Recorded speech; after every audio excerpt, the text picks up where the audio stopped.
মাবুদ বলে ডাকেন। হযরত ইবনে মাসউদ রাদিয়াল্লাহু তাআলা আনহু বলেছেন, তিনি রাসূল পাক সাল্লাল্লাহু আলাইহি ওয়াসাল্লামের কাছে জিজ্ঞেস করেছিলেন, হে রাসূল, সবচেয়ে বড় গুনাহ কি? হুজুর বলেছেন, সবচেয়ে বড় গুনাহ তিনটা। সবচেয়ে বড় গুনাহটা কয়টা? রাসূল পাক সাল্লাল্লাহু আলাইহি ওয়াসাল্লাম বলেছেন, সবচেয়ে বড় গুনাহ হচ্ছে তিনটি।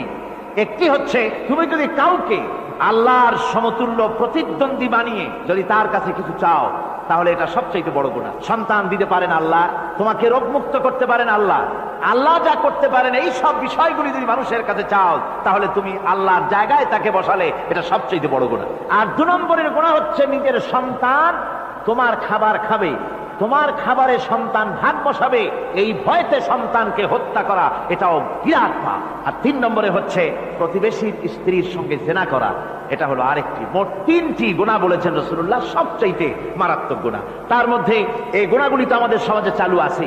একদিকে সমাজের ভেতরে রয়েছে আল্লাহ ছাড়া মানুষের কাছে, মাজারের কাছে গিয়া, কবরের কাছে গিয়া, কবরওয়ালার কাছে চাওয়ার এই রেওয়াজ চালু আছে। এই রেওয়াজ কি চট্টগ্রামে কমেছে না বেড়েছে? কমেছে। জোরে কোন আলহামদুলিল্লাহ। কমে গিয়েছে, আগের তুলনায় বহুত কমেছে।